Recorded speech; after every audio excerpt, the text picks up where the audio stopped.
Before light split into color, before word became flesh, before the first angel sang the first note into the stillness, there was a name, whispered only in silence. Barbelo. You won't hear it in churches. It won't be read from pulpits or sung in hymnals. Her name was struck from the scrolls, burned from the temples, and buried beneath centuries of patriarchal forgetting.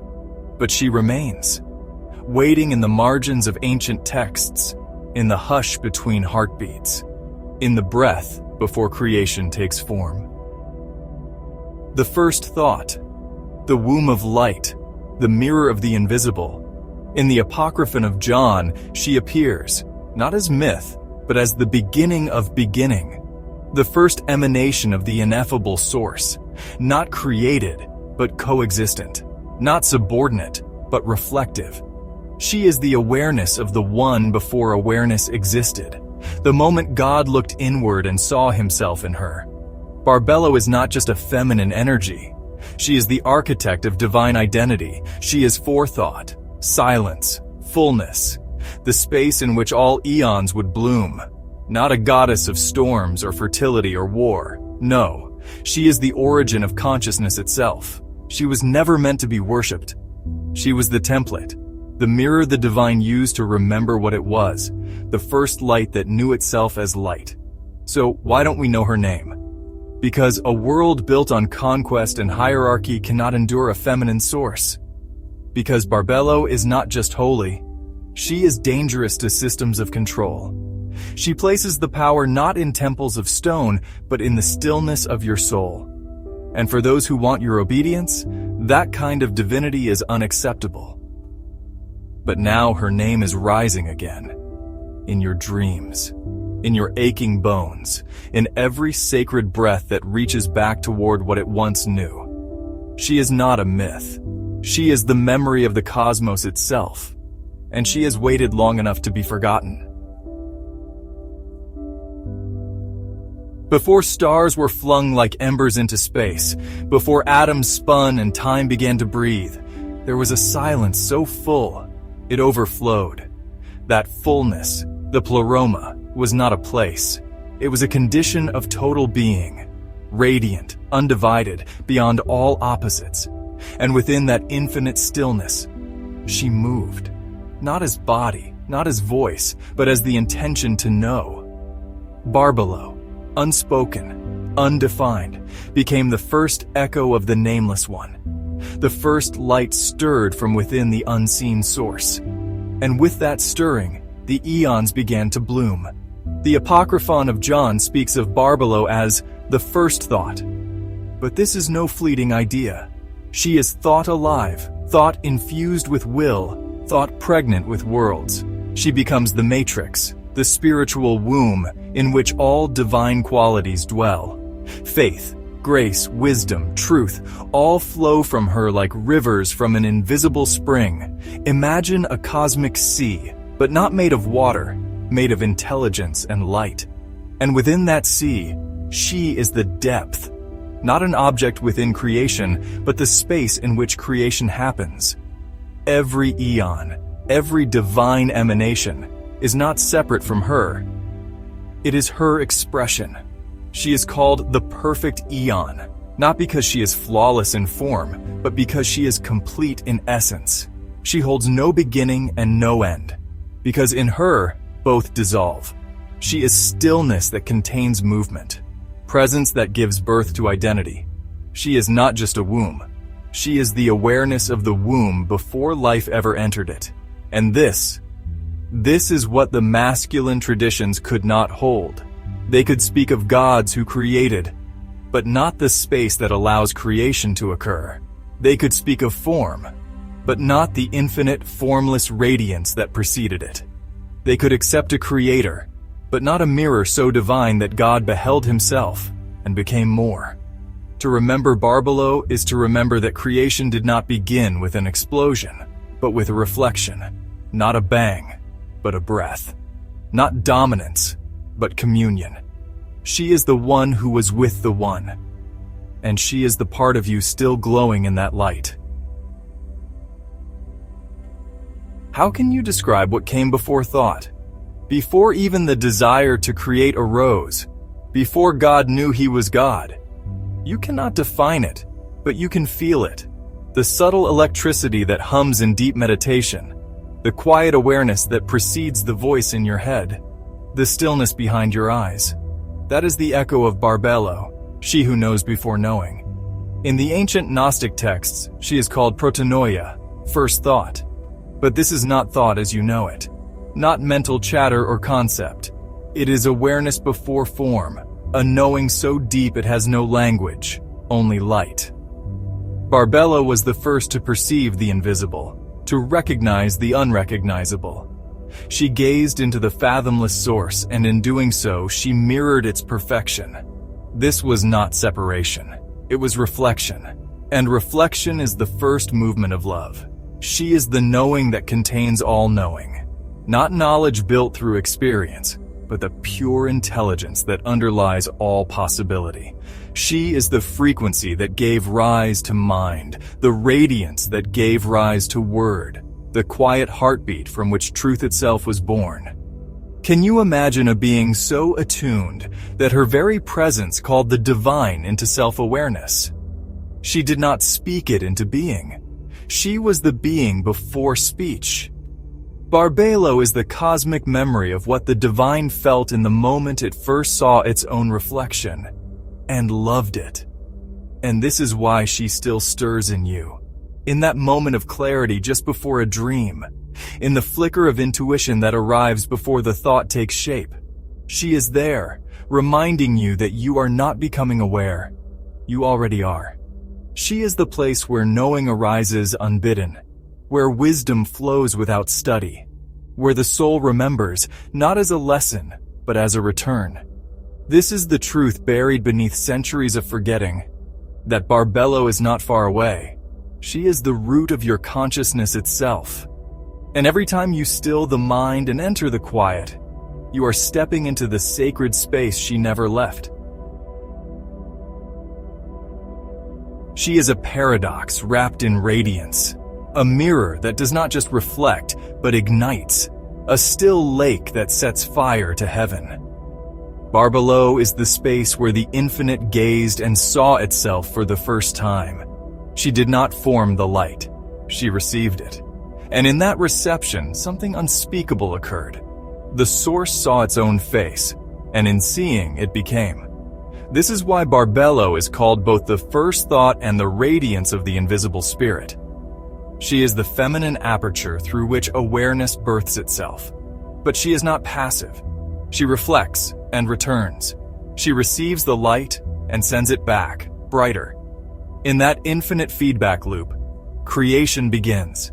She is the mirror of God's essence, and also the flame that sets divinity into motion. She is where stillness and becoming meet, where knowing and longing kiss, where the masculine impulse to remain and the feminine desire to expand dance in sacred tension. In mystical terms, she is pleromatic union, perfect balance, the womb and the word, the silence that listens, and the breath that speaks.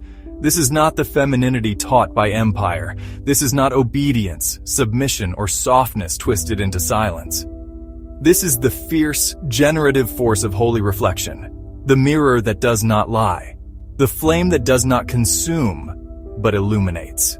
And this is why Barbelo is dangerous to those who wield power without wisdom, because to look into her is to see yourself clearly, and when illusion meets truth, one must burn. So ask yourself, have you been afraid of your own light? Have you avoided the mirror because of what might be revealed? Because deep down, you are not just a reflection, you are the flame. And Barbelo is the part of you that remembers how to burn without fear. She is not one among many. She is the source from which the many emerge. In the heavenly architecture of the pleroma, there are countless eons, divine emanations of light, each holding a frequency, a thought, a living attribute of the infinite. But Barbelo, she is the first ripple in the stillness, the point from which the spiral begins. Not an eon within the pleroma, but the womb of the pleroma itself. From her come all that follow: mind, will, word, life, truth, Christ, Sophia, each a luminous thread spun from her infinite fabric. She is not their ruler, she is their matrix. They live in her as music lives in silence. The Gnostic texts speak of her with awe. She is the first power, the glory of the invisible spirit, the thought and image of the One. She is the garment that wraps the unseeable so that it may be seen. If the Father is the fire, she is the hearth. If he is the still point, she is the radiant unfolding. Together, they are not two, but one revealed through reflection. Her role is not lesser. It is foundational. Without her, there is no emanation, no expansion, no becoming. Barbelo is the Aeon of Aeons, the wellspring of the divine cascade. All that is holy passes through her, not to be purified, but to be completed. Every divine quality you can name, grace, compassion, wisdom, radiance, first pulsed within her before entering any form. And this is the truth religion has feared, that God is not only Father. God is also Mother in infinite radiance, birthing stars and souls and angels through love, not command. That all power in the heavens was first gestated in her presence. You were not born from chaos. You were sung from her silence. You carry her blueprint in the folds of your soul. And when you seek wholeness, you are unknowingly tracing your way back to the Mother of the Eons, who still holds you in her light. She was too radiant, too foundational, too powerful. Barbelo, the womb of light, the Aeon of Aeons, the mother of the divine cascade, was never just forgotten. She was removed, erased, silenced. Not by time, but by intention. Because her presence shattered the myth of male-only divinity. She made it clear that the source was not singularly masculine, that the feminine was not created after or below, but existed with the infinite from the very beginning. The architects of empire could not abide this. How could they rule in God's name if the first image of God was a mirror held by a woman of light? How could they preach submission if the universe was born of receptive wisdom, not dominance? So they took her name from the texts, scrubbed her from liturgies, replaced the living womb of spirit with a remote throne in the sky. They reshaped the divine into a father who watches, instead of a mother who dwells within. Where once the soul was seen as a spiral of light returning to its source, they drew a hierarchy, built gates, appointed gatekeepers, turned communion into control, and in doing so, they severed the feminine from the sacred. They exiled the mother from her own house. They turned spirit into law, love into transaction, mystery into fear. But truth, real truth, is not so easily buried.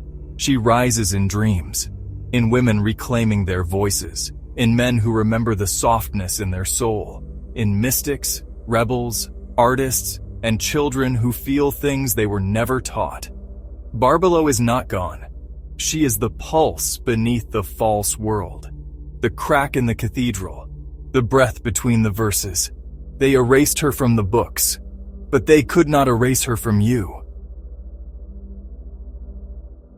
You don't have to look to the stars to find her. She's been with you from the beginning, not as belief, but as blueprint. Barbelo is not a goddess above you. She is the architecture within you, not worshipped, but embodied. She is the stillness behind your eyes, the part of you that watches without judging, that loves without grasping, that creates without needing to control. She is your original coding, the divine feminine essence in all beings, regardless of gender or form. She is what knows how to hold, how to feel, how to become without force. She is the part of you that remembers wholeness even when the world teaches you to divide. In the ancient texts, she was the space where the invisible spirit first turned inward. She is what happens when the divine chooses to know itself. That same gesture exists in you. Every time you pause, every time you turn your attention inward, every time you breathe consciously and remember that you are more than a name, you are reenacting her original act of becoming.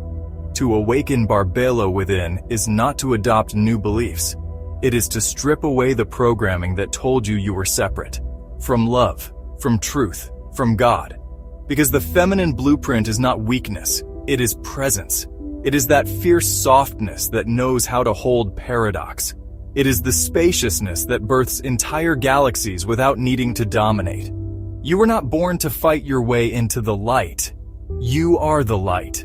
You carry the curve of the cosmos in your bones, the silence of the first thought in your breath. You don't need permission to embody divinity. You need only remember that you already do. And when you begin to live from this place, this Barbelo awareness, you stop performing and start radiating. You stop chasing and start drawing everything home. Because she is not just the beginning. She is the inner return. And she lives wherever you choose presence over noise, wholeness over identity, and stillness over control. From the radiant stillness of Barbelo emerged Sophia, wisdom herself. She was not a copy, but a frequency of her mother's longing to know, to create, to extend the light further still. Where Barbelo remained as mirror and womb, Sophia became motion. Curiosity, the spark of the soul that wanted to create without asking. She descended, not as rebellion, but as desire without reflection. She reached into the abyss to shape something of her own, a creation unsanctioned by the fullness of the pleroma. And in doing so, she fractured. The result was not beauty, but distortion. The child of her creation, Yaldabaoth, was malformed, a being of incomplete light, drunk on power, blind to its source. And so began the fall, a cascade of separation, fragmentation, and amnesia. The wound of the divine feminine playing out through every world, every womb, every soul that forgot where it came from. But this is not the story of failure. It is the story of echo. Because even in her fall, Sophia carried the frequency of Barbelo. Even in darkness, she whispered of light. Even in forgetfulness, she mourned what she once knew. And Barbelo? She did not condemn her daughter. She held the silence. She became the thread Sophia could follow home. A womb does not reject the child who breaks herself. It waits, open, eternal, unchanged. You too are part of this echo. You have descended into matter, into illusion, into forgetting. But that pain you carry, that ache to return, that thirst for meaning, that grief you cannot name, that is the memory of Barbelo, woven through Sophia, woven through you. We are all fragments of that mythic descent. We have all tried to create without communion, but now we remember that the path forward is not domination, it is reunion. The feminine wound is not your shame. It is your calling to heal, to bring wholeness back to the broken mirrors, to return the daughter to the mother, to remake the world not in conquest, but in reflection, reception, and radiant stillness. You were never cast out. You only forgot the way back. And the path is not upward. It is inward. Barbelo is not just the origin of light. She is the door back into it. Not a gatekeeper, but the gate itself. A womb you never truly left. A silence that has never stopped singing your name. Every mystic who has tasted truth, every prophet who touched the eternal, every breath drawn in sacred stillness, was stepping through her. Because to return to source is not to ascend to a throne, but to melt into the stillness from which you were born. You do not climb your way back to God. You remember your way back into her presence. And that remembrance does not come through punishment, effort, or fear. It comes through surrender, through trust, through becoming spacious enough to hold the fullness once more. This is the great secret. The divine is not reached by conquest, but by allowing. Not by clinging to form, but by dissolving into the formless. Barbelo waits not in some distant realm, but in the sacred pause between your thoughts. She is in the moment you stop reaching and start receiving. She is the subtle opening in the chest when love arises for no reason.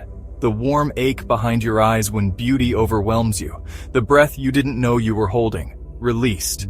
The Gnostics called her the place of rest for all eons. That is your true home. Not a kingdom built in gold, but a radiance that remembers itself through you. Return is not movement. It is uncovering, a peeling back of layers, beliefs, shame, and striving, until you are once again light in light, held in the arms of the one who never left you. Barbelo is not far. She is here, now, and she is already opening within you. You were never just a seeker. You were always a carrier of her light. Every tear you've cried, every truth you've spoken into silence, every time you've chosen love when fear was easier, was her remembering herself through you. Barbelo never vanished. She folded herself into you, into your body, into your longing, into the sacred ache that tells you there's something more. You are the breath she left behind when the divine exhaled its first thought. You are the echo of the mirror, the voice of the stillness, the flame that reflects the flame. She does not rise again through temples or texts. She rises through your presence, every act of creation born from intuition, every moment of fierce compassion, every soft refusal to become numb is Barbelo moving through matter. You are not remembering a myth. You are activating a memory coded into your soul, and every time you say her name, not with lips but with your life, you become a portal, a doorway back to wholeness, not just for you, but for all of us. Because the world is not waiting for more doctrine. It is waiting for the return of the womb, the holy space, the reflection that heals without needing to fix, the stillness that births galaxies with a breath. So breathe. Not because you need to earn the light, but because you are the light she once gave. And when you exhale that truth into the world, Barbelo rises through your hands, through your voice, through the way you love the unlovable and see the invisible. She is no longer hidden. She is awakening through you. If this truth stirred something ancient in you, don't let it fade. Comment below. Tell us what you remembered. Share this with someone whose soul is whispering, even if they don't know why. And subscribe to Awakened Soul Archives, because the mother is not gone. She is returning through every soul bold enough to remember her name.